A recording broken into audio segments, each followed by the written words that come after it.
If you are a knucklehead in your personal life, you can bet your bottom dollar you're going to be a knucklehead as an employee. We don't punch clocks and get brilliant.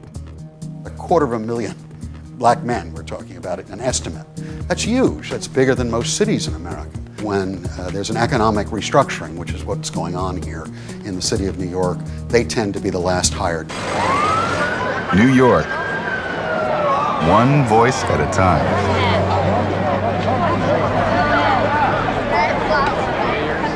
New York Voices. New York Voices is made possible by the members of 13. Additional funding provided by Michael T. Martin and the Rockefeller Brothers Fund.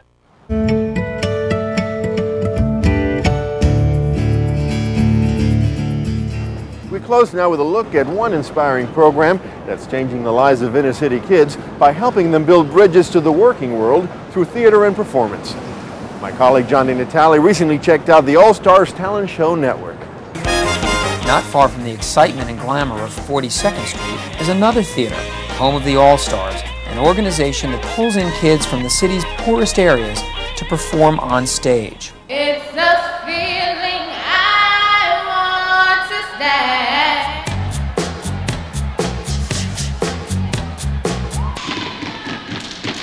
But these young people learn that a stage performance and a job performance are not that different. I spoke with All-Star President Gabrielle Kurlander.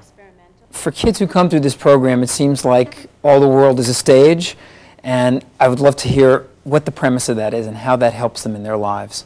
We found that young people in the inner city community, they love sports and they love to be on stage, to be stars. And so then from that we take it and bring them to stages in corporate America. You know, we use performance as an approach. So we say to young people, you can be on a stage down at Wall Street, let's go visit Jim Turley, the CEO of Ernst & Young, and you're going to give a performance when you walk into the skyscraper that you've never given before. How do you train young people to get ready for this Wall Street experience?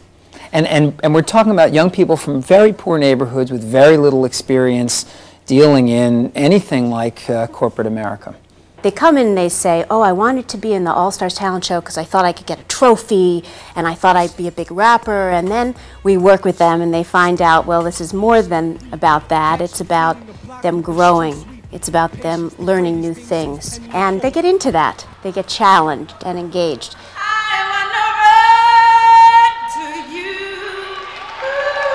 And they produce this vibrant talent show, 1,000 people in the audience, 200 young people on stage, 5-year-olds, 25-year-olds performing together. And they realize, my God, not only can I perform, I can create something. And what they create is a new image of themselves. The Development School for Youth is the other arm of the organization. Its director is Dr. Lenora Fulani. Not having money in American society impacts in a lot of different ways. Many of the underprivileged young people that we deal with are not connected to the cultural experiences that are available that involve the theater world, that involve the financial world. And those experiences end up being deprivational in ways that make their lives and experiences very narrow. Some of you may be scheduled for 2 interviews.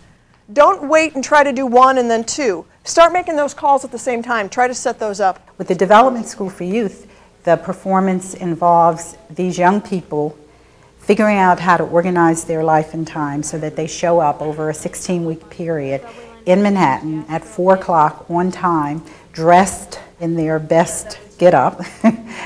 What performance means is it gives young people the opportunity to break out of what they oftentimes perceive as their identities, as who they are.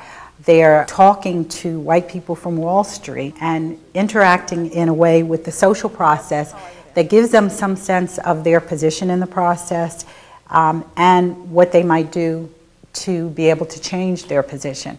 We go into these buildings that are, 40, 50 floors and seeing the city in all of its beauty and glory in a way that they often don't experience in their own neighborhoods. Experiencing the city is not new for Will Farris, a graduate of both the All-Stars and the Development School for Youth. Will now works for Blaylock & Partners, an investment banking firm. When the All-Stars came around, they unlocked some potential that I thought I never had. Let me hear you say, All-Stars!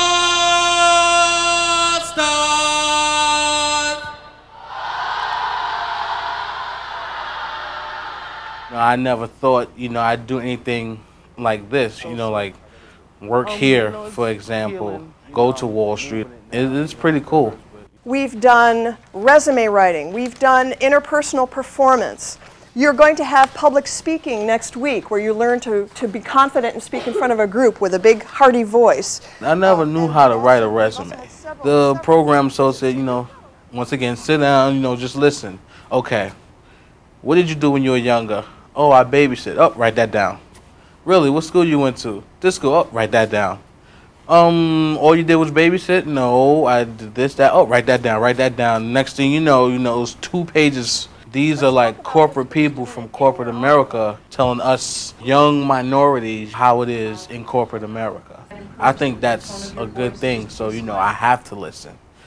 Because we always, these rich white people don't care about the young people.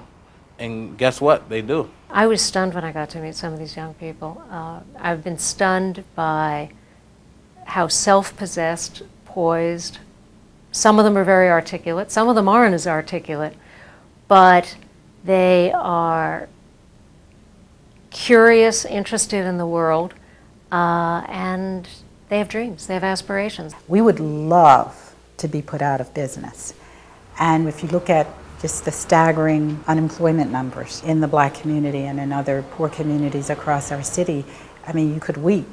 For a lot of the kids, their lives are so unstable that just being able to participate in something that happens from 9 to 5 and do that well has just a tremendous impact. And that's it for this edition of New York Voices. For more information or to give us your ideas for future programs, please go to our website at 13.org. For all of us here at New York Voices, I'm Rafael Piroman. Thanks for joining us. We'll see you next week.